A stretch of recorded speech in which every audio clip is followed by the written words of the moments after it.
Hi friends, welcome to మన Bommarillu. Upcoming రివ్యూలోకి వెళ్ళిపోదాం.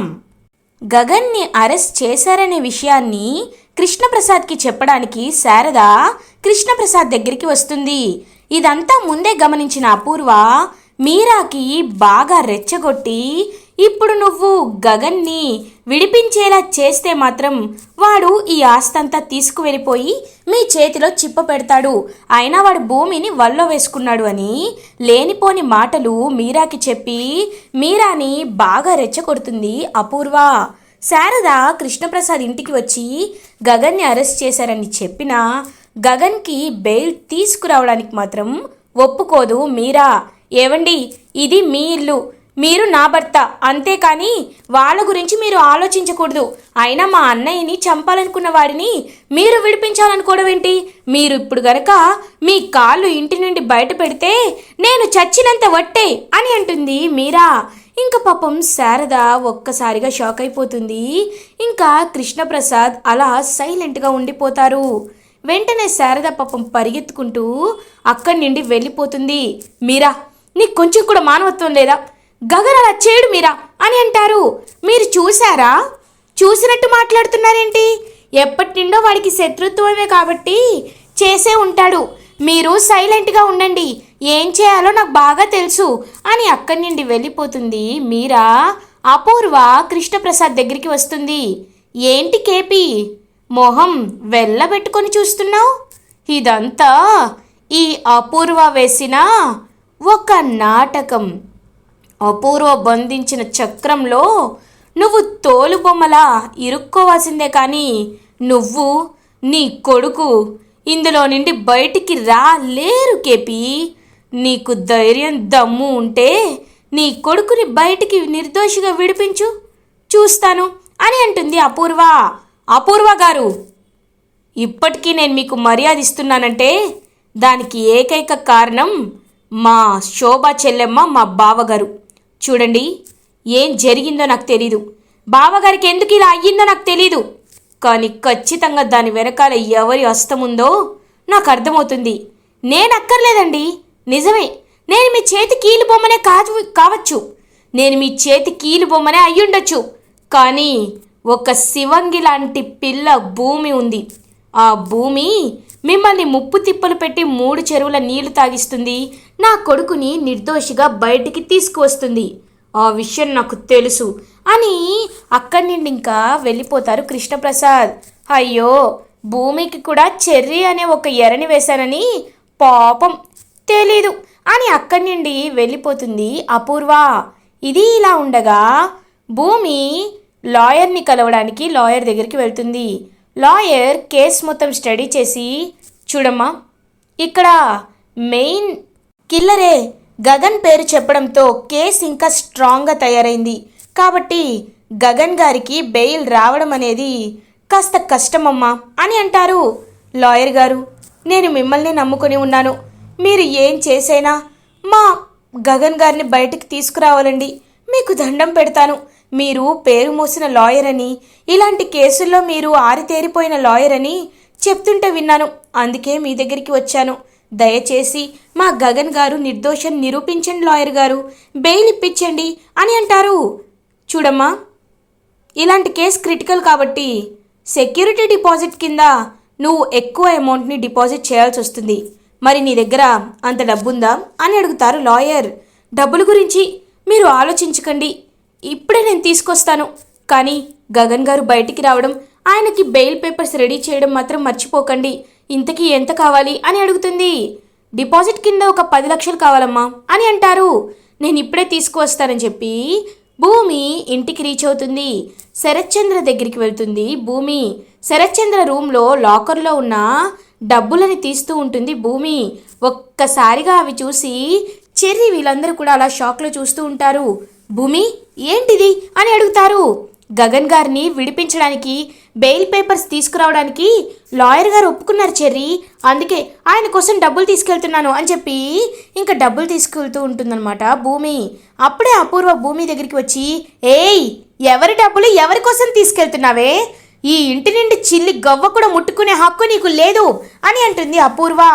అది చెప్పడానికి నువ్వెవరా పూర్వ? నేను మా నాన్న కూతుర్ని, ఆయన వారసురాల్ని. ఈ ఇంట్లో డబ్బులు ముట్టుకునే అవకాశం, అధికారం నాకు ఉంది అని అంటుంది భూమి. అప్పుడే ఇంక మీరా అక్కడికి వస్తుంది. ఏంటి భూమి, ఇప్పుడు ఈ డబ్బులు తీసుకువెళ్ళి మా అన్నయ్యనే చంపాలనుకున్న వాడిని విడిపించాలనుకుంటున్నావా అని అంటుంది మీరా. అత్తయ్య, మీరు బాగా పొరబడుతున్నారు, ఆయన అలా చేయరత్తయ్యా అని అంటుంది భూమి. చూడు భూమి, నేను ఎక్కువ అందరికీ చెప్పలేను, నీకు చెప్తున్నాను. చూడు భూమి, మేనత్తగా చెప్తున్నాను. ఇప్పుడు నువ్వు ఈ డబ్బులు తీసుకువెళ్ళడం నాకు ఇష్టం లేదు. ఆ గగన్ బయటికి రావడం నాకు ఇష్టం లేదు. హత్య చేయాలనుకున్నవాడు, సుఫారీ ఇచ్చినవాడు జైల్లో ఉన్నాడు. కాబట్టి వాడిని నువ్వు విడిపిస్తే మళ్ళీ అన్నయ్య ప్రాణానికి ఏదో ఒక ప్రమాదాన్ని తీసుకొచ్చి పెడతాడు. నువ్వు లోపలికి రా భూమి అని చెప్పి ఆ డబ్బుల్ని తీసుకు వెళ్ళనివ్వకుండా భూమిని ఒక రూమ్లో వేసి లాక్ చేసేస్తుంది మీరా. భూమి పాపం ఇరుక్కొని చాలా అంటే చాలా బాధపడుతూ రూమ్లో కూర్చొని ఏడుస్తూ ఉంటుంది. ఇటువైపు గగన్ కూడా ఇంకా జైల్లో బాధపడుతూ ఉంటారు. శారద గగన్ దగ్గరికి వస్తుంది. నాన్న గగన్, నువ్వు ఈ పరిస్థితిలో ఉండడం ఏంటి నాన్న అని అంటుంది శారద. అమ్మా, తప్పు చేసిన వాళ్ళు బాధపడాలి, నువ్వెందుకు బాధపడుతున్నావు? చూడమ్మా, నువ్వేమీ బాధపడద్దు. నీ కొడుకు నిర్దోషిగానే నేను బయటికి వస్తాను. నువ్వు ధైర్యంగా ఉండు. పూరికి కూడా ధైర్యం చెప్పు అని అంటారు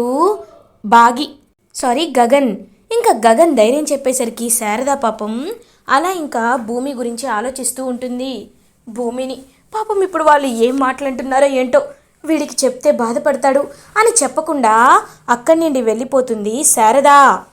ఇది ఇలా ఉండగా అపూర్వ రూమ్లో లాక్ చేయబడిన భూమి దగ్గరికి వస్తుంది. ఏంటి, రాలిపోయిన పువ్వులా, ఏదో రెక్కలు తెగిపోయిన పక్షిలా ఇలా కూర్చున్నావు?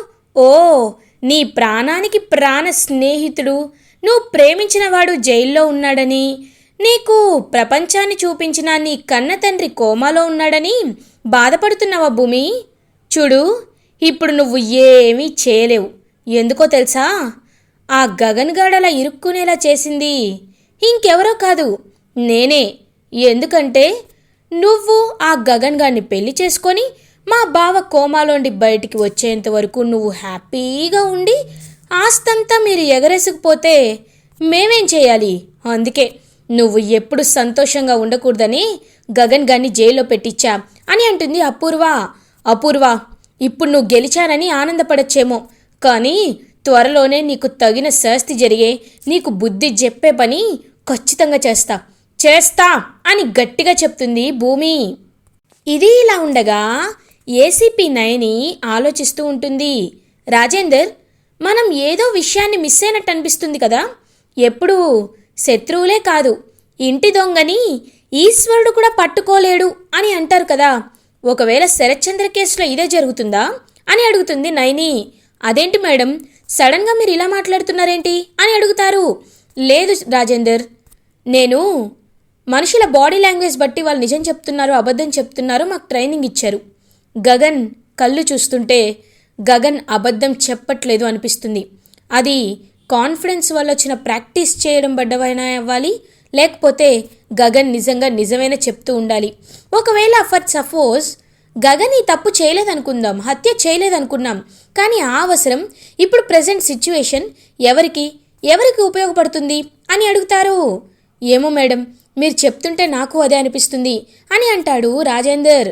అయితే రా వెళ్దాం, ఒకసారి హాస్పిటల్కి వెళ్ళి అసలు శరత్చంద్ర కండిషన్ ఏంటి, ఆయనకు అసలు కోమాలోండి ఎలా వెళ్ళాడు అనే విషయాలు తెలుసుకుందామని చెప్పి ఏసీపీ నయని హాస్పిటల్కి వెళ్తుంది. ఇంకా హాస్పిటల్లో డాక్టర్స్ అయితే శరత్చంద్ర ఫైల్ ఇచ్చేసరికి ఒక్కసారిగా నయని ఆ ఫైల్ చూసి షాక్లో ఉండిపోతుంది. ఇది ఇలా ఉండగా భూమి తన రూమ్లో బాధపడుతూ ఉంటే విండో డోర్స్ అయితే ఓపెన్ అవుతాయి. ఒక్కసారిగా భూమి అటువైపుగా చూసేసరికి అక్కడ చెర్రీ ఉంటాడు.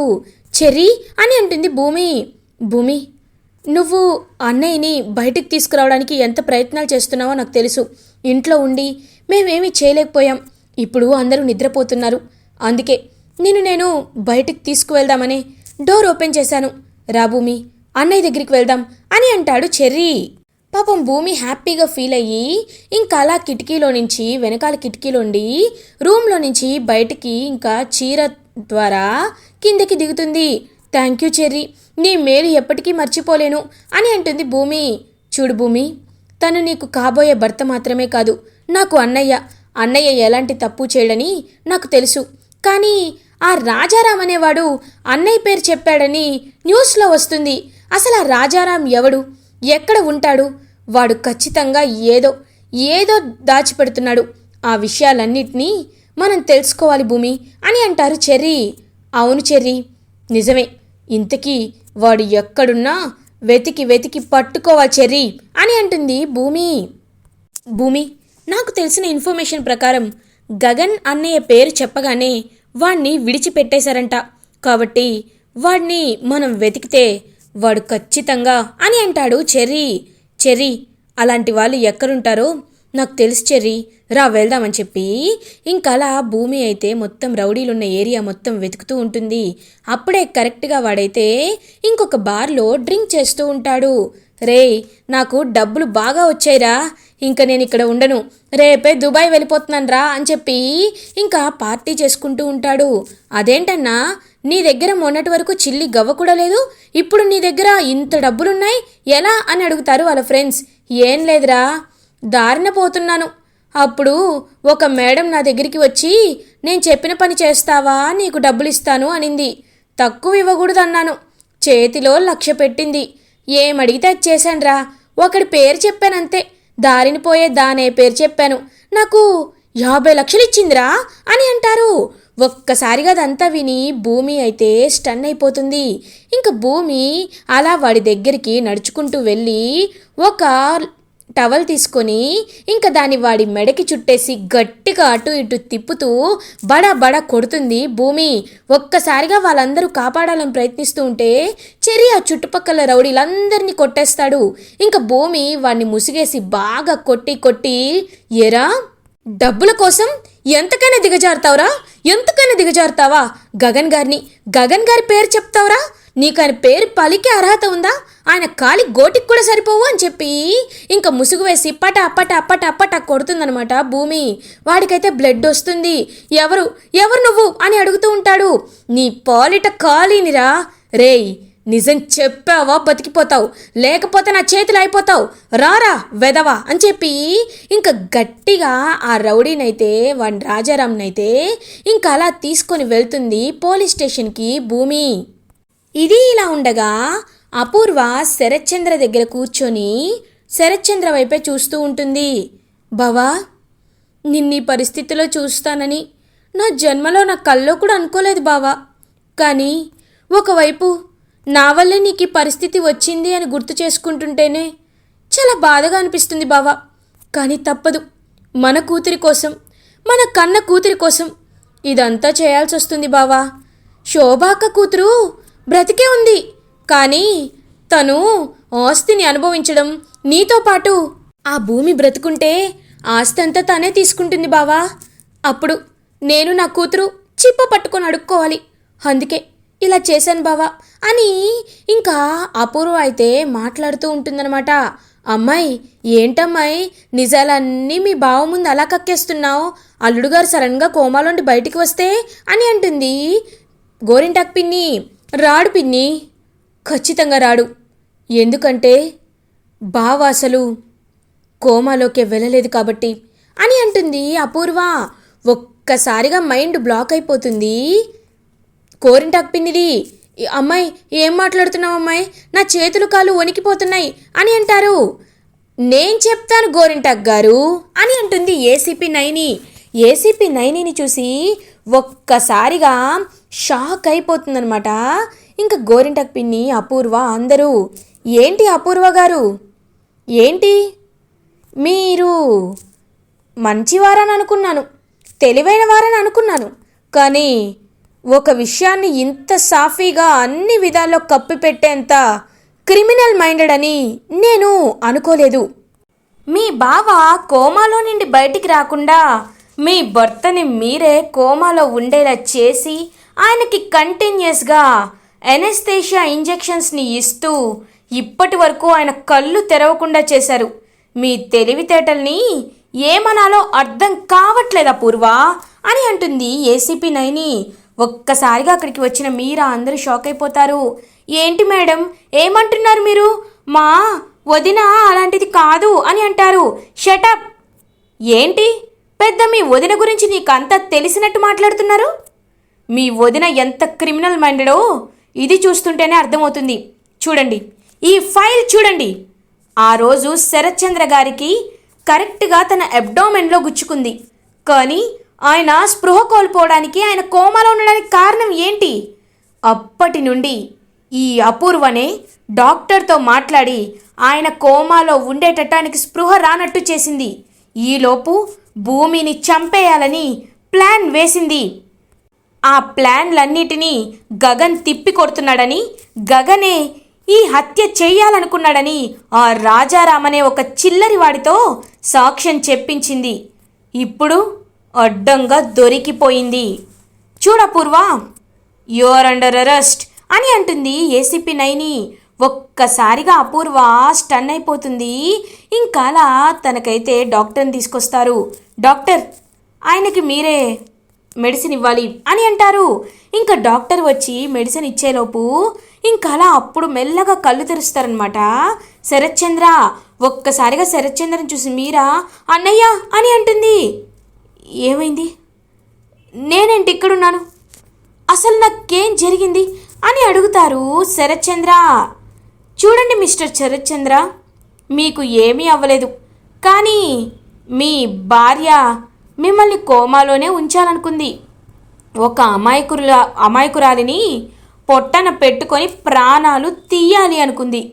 కాబట్టి తనని మేము అరెస్ట్ చేసి జైలుకు తీసుకువెళ్తున్నాం. మీరు రెస్ట్ తీసుకోండి. శిక్ష ఎలా ఉంటుందో నేను చూపిస్తాను అని ఇంకా అలా అపూర్వని అరెస్ట్ చేసి తీసుకు వెళ్ళిపోతుంది నైని పోలీస్ స్టేషన్కి వచ్చేలోపు అక్కడ భూమి ఆ రాజారాం కిల్లర్ ఎవడైతే వాడి పేరు చెప్తాడో గగన్ పేరు, వాడిని పట్టుకొని రెడీగా కూర్చుంటుంది. మేడం, మీకోసమే ఎదురు చూస్తున్నాను మేడం. ఇదిగోండి, వీడు అబద్ధం చెప్పాడు మేడం. రేయ్, ఏంట్రా సైలెంట్గా ఉంటావు? నిజం చెప్పరా అని అడుగుతుంది. అవును మేడం, నేను డబ్బుల కోసం ఆశపడి అబద్ధం చెప్పానండి. అది ఆ రోజు అసలు ఏం జరిగిందో నాకు తెలీదు. నేను దారిన పోతుంటే ఇదిగో ఈ మేడమే నాకు డబ్బులు ఇచ్చి గగన్ అనే పేరు చెప్పు, నీకు నేను ఇంకా డబ్బులు ఇస్తాననింది. అందుకే డబ్బులకు ఆశపడి నేనే 2 సార్లు మాస్క్ వేసుకొని అటాక్ చేసినట్టు ప్లాన్ చేసి దొరికిపోయేలా చేసి గగన్ అనే పేరు చెప్పేశాను అని అంటారు. ఒక్కసారిగా షాక్ అయిపోతుంది నైని. ఇంకా వెంటనే నైని అయితే అపూర్వని గట్టిగా సెల్లోకి తోసేస్తుంది. ఇంకా అలా గగన్ దగ్గరికి వస్తుంది ACP Naini. Rajender, cell open చేయి అని అంటుంది. ఇంకా సెల్ ఓపెన్ చేస్తారు. చూడండి మిస్టర్ గగన్, మిమ్మల్ని నేను అపార్థం చేసుకున్నాను. మీరు చెప్పింది నిజం కాదని భ్రమలో ఉన్నాను. కానీ భూమి నా అనుమానాలన్నిటినీ పటాపంచలు చేసింది. నిజంగా భూమి లాంటి అమ్మాయి మీ జీవితంలోకి వచ్చింది అంటే మీరు చాలా అదృష్టవంతులు. Anyways, I'm so sorry Gagan. ఇప్పటి వరకు నా కెరియర్లో నేను ఎవరికి సారీ చెప్పలేదు, మీకు తప్ప. I'm so sorry.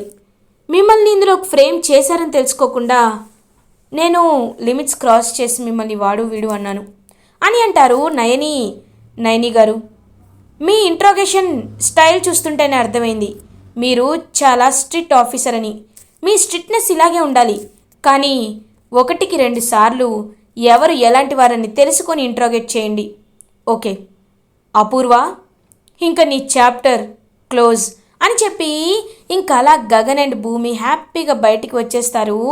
అపూర్వ మాత్రం జైల్లో రగిలిపోతూ ఉంటుంది. ఇలా ఎపిసోడ్ ఎండ్ అవుతుంది. ఫర్దర్ ఎపిసోడ్ రివ్యూస్ ముందుగా మీకు కావాలి అనుకుంటే మా ఛానల్ని సబ్స్క్రైబ్ చేసుకోండి.